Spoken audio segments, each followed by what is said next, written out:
Hello friends, मैं आपका mentor AK Singh और आज फिर हम अपने RPSC ग्रेड 2 यानी RPSC लाइब्रेरी ग्रेड 2 की तैयारी करेंगे। और RPSC लाइब्रेरी ग्रेड 2 में हम क्या देख रहे हैं, थ्योरी सेक्शन कवर करें।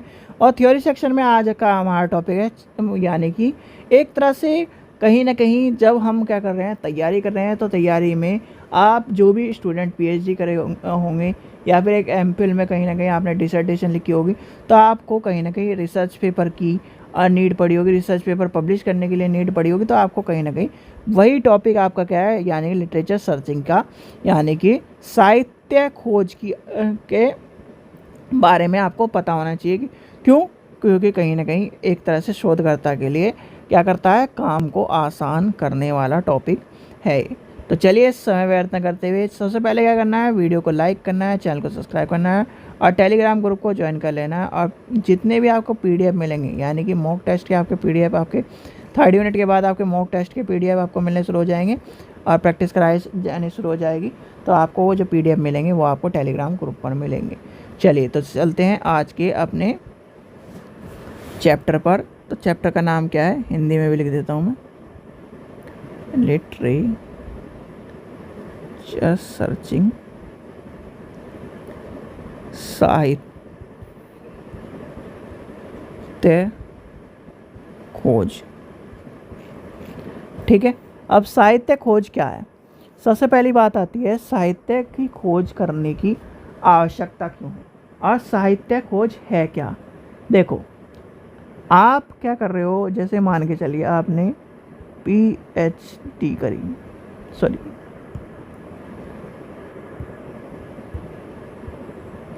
ठीक है, आप PhD करी, PhD में आपको क्या लिखना है, दो यानी मैक्सिमम 4 रिसर्च पेपर्स पब्लिश कराने हैं। ठीक है, डिसर्टेशन के बारे में आपको चीज़ें पता होनी चाहिए, मतलब आपको 4 रिसर्च पेपर पब्लिश कराने हैं। तो रिसर्च पेपर आप क्या ऐसी किसी से पब्लिश करा दोगे, ऐसी पर यानी कि साहित्य की खोज भी नहीं करोगे। तो कहीं ना कहीं रिसर्च पेपर को पब्लिश कराने के लिए आपको एक अच्छा गुणवत्ता, अच्छी क्या है साहित्य और अच्छा प्रकाशन की ज़रूरत होती है।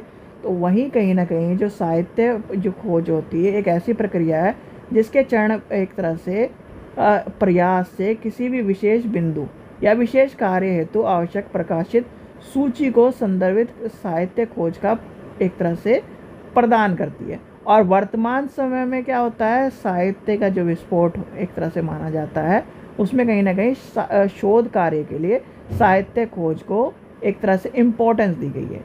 किसके लिए, शोध कार्य को, यानी शोध कार्य के तौर पर साहित्य खोज को इम्पोर्टेंस दी गई। जैसे कि मैं आपको बता रहा हूँ, अब साहित्य खोज को जब इम्पोर्टेंस दे दी गई तो कहीं ना कहीं उसके कहीं ना कहीं वर्तमान समय में दिन प्रतिदिन उसके कहीं ना कहीं चीज़ों का एक तरह से शोधकर्ता को चाहिए भी। अब आप ये मान के चलिए, हज़ारों PhD हो रही हैं, हज़ारों क्या ना रिसर्चेज हो रही हैं। तो रिसर्चेज का क्या है, पब्लिश करने के लिए भी कहीं ना कहीं जगह चाहिए। और पब्लिशर ऐसा थोड़ी है, देखिए कोई भी ऐसी दुकान खोले यानी कि और कुछ भी छाप दे, या फिर कोई गुणवत्ता ना हो उसमें, कहीं एक तरह से रिलायबिलिटी ना हो। तो इसलिए कहीं ना कहीं एक तरह से अच्छे शोधकर्ता को, अच्छे लिटरेचर को, अच्छी क्या चीज़ों को ढूंढने के लिए कहीं ना कहीं आपके ये क्या करते हैं, यानी कि साहित्य खोज की आपको आवश्यकता पड़ती है। और शोधकर्ता क्या करते हैं, शोधकर्ता अपनी आवश्यकता यानी कि आवश्यक सूचना को चिन्हित करने के लिए और से क्या अत्यधिक समय नष्ट ना हो उसका, इसलिए कहीं ना कहीं ये सारी चीज़ें प्रक्रिया कहीं ना कहीं आपके लाइब्रेरी में लाई जाती हैं। और इसमें क्या होता है, किसी भी शोध कार्य के लिए ये एक तरह से आधारभूत तत्व माना जाता है। क्या माना जाता है, आधारभूत तत्व माना जाता है। जैसे आप क्या करोगे, जैसे मान के चलिए PhD वाली कहानी बताई मैंने, ठीक है। अब आप क्या है, मान के चलिए आप अपनी किताब पब्लिश करा रहे हो, तो किताब अच्छे पब्लिशर से तो पब्लिश कराओगे, ये थोड़ी कि क्या ऐसी किसी से पब्लिशर से पब्लिश करा ली। तो उसके लिए भी हमें क्या चाहिए, एक अच्छा पब्लिशर हो जिसकी क्या हो, मार्केट में क्या हो, गुणवत्ता हो, अच्छी क्या है क्वालिटी रखता हो। तो कहीं ना कहीं इसलिए कहीं ना कहीं शोध यानी कि साहित्य खोज की बात आती है। अब आती है साहित्य खोज की आवश्यकता, यानी कि आवश्यकता यानी कि नीड।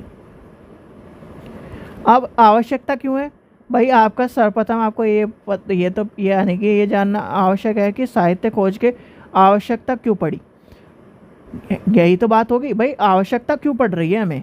आवश्यकता इसलिए पड़ रही है, जो शैक्षणिक और शोध क्या है, जो सूची आधारित होती है, यानी कि जो आपकी शिक्षा है और जो आपके शोध हो रहे हैं, ठीक है, उसमें कहीं ना कहीं सूची बनती है, जिसे हम क्या कहते हैं, लिस्टिंग कहते हैं।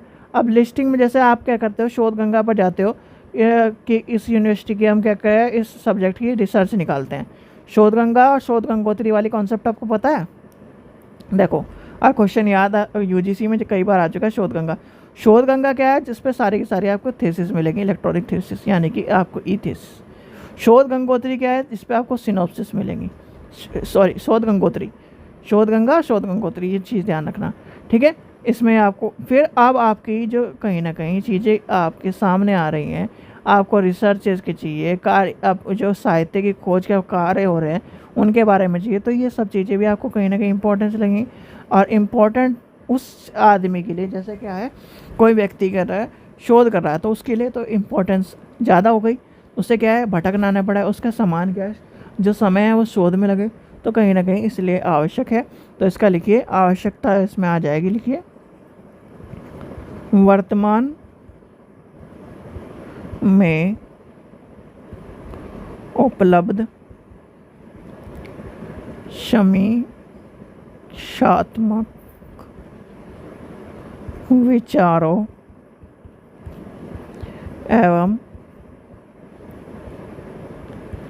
सिद्धांतों को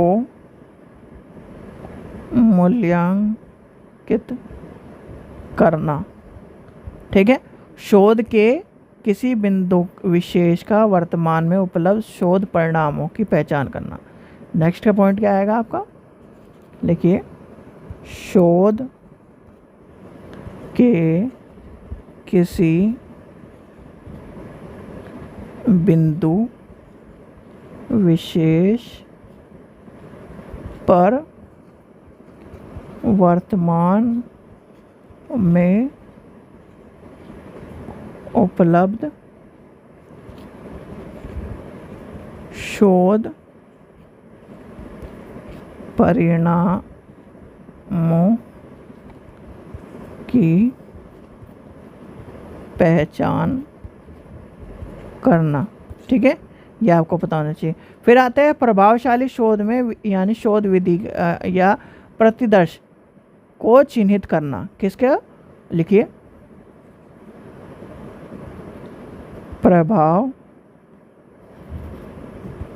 प्रभावशाली शोध विधि या प्रतिदर्श को चिन्हित करना, ठीक है, जिसे आसानी से एक तरह से हम क्या कर सकें, प्रयोग में शामिल कर सकें। फिर आता है वर्तमान प्रादर्श, एक तरह से प्रतिदर्श में उपलब्ध शोध परिणामों को तुलनात्मक अध्ययन करना। फिर क्या करेगा, तुलनात्मक अध्ययन करना। तो ये कहीं ना कहीं जो आवश्यकता है, एक तरह से समराइज, जो समरी वाला कॉन्सेप्ट है ना, पीएचडी में क्या होती है, थीसिस की समरी बनती है, तो समरी में उसके सारी चीज़ें मिल जाती है। वैसे ही कहीं ना कहीं शोध साहित्य भी आपका क्या करता है कि हमें पता चल जाता है, अच्छा ये यहाँ पर रिसर्च पेपर का पब्लिश होने में आसानी हो जाती है, ये अच्छा पब्लिशर है, तो ये कहीं ना कहीं, और ये क्या है, शोध में इसकी हेल्प कर रहा है, तो ये भी आपकी कहीं ना कहीं मदद मिल रही है, ठीक है। तो ये क्या है, इसके प्रभाव है। फिर आता है यानी कि आपसे कहीं ना कहीं अगर पूछा जाए साहित्य खोज के चरण, जो कि कभी पूछे नहीं जाएंगे पर आपको लिख लेने हैं, क्योंकि कोई भी चीज़ छोड़नी नहीं है हमें। मैं आपको 5 चरण है, इसके पाँचों के 5 लिखवा देता हूँ। पहला आता है पृष्ठ भूमि का अध्ययन और तैयारी। दूसरा आपका आ जाता है शीर्षक पर कार्य करना खोज शब्द की पहचान। तीसरा आ जाता है खोज के लिए स्रोतों की पहचान। ठीक है, उसके बाद क्या आ जाता है, चौथा पॉइंट आपका आ जाता है खोज तकनीकी का प्रयोग कर खोज करना। और लास्ट पॉइंट क्या आ जाता है आपका, परिणामों का संगठन। ठीक है, तो ये भी आपको पता होना। देखो, पृष्ठभूमि का अध्ययन करना और तैयार करना, यानी कि उसके क्या है, साहित्य के यानी साहित्य खोज के लिए क्या आवश्यक है, सर्वप्रथम हमें यानी कि तथ्यों का परामर्श एक तरह से करना, और जितनी भी चीज़ें हैं यानी कि हमें क्या करना है, सबसे पहले अपने अध्ययन को और उसकी तैयारी करनी है, यानी क्या करनी है, उसे स्टडी करनी है, उसका बैकग्राउंड स्टडी करना है। फिर आती है क्या है, शोध के पर जो शीर्षक पर जो कार्य करना है, और जो उसके क्या है, शब्द की पहचान करनी है, खोज शब्द की पहचान करनी है। उसमें क्या आ जाएगा, महत्वपूर्ण क्या है, लेखकों के स्रोत आ जाएंगे, सिद्धांत आ जाएंगे, आपकी रिपोर्टिंग आ जाएगी, शैली आ जाएगी, ये सारे आ जाएंगे। तीसरे नंबर पे आता है खोज के लिए स्रोतों की पहचान करना, यानी आइडेंटिफिकेशन सोर्स करने। आइडेंटिफिकेशन में उसका एब्स्ट्रैक्टिंग सोर्स आ जाएगा, फुल टेक्स्ट सोर्स आ जाएंगे, और जो कहीं ना कहीं संपादित करती है जो चीज़ें कहीं ना कहीं, उसे भी आपको इंक्लूडिंग करना है। फिर आ जाता है शोध की तकनीक।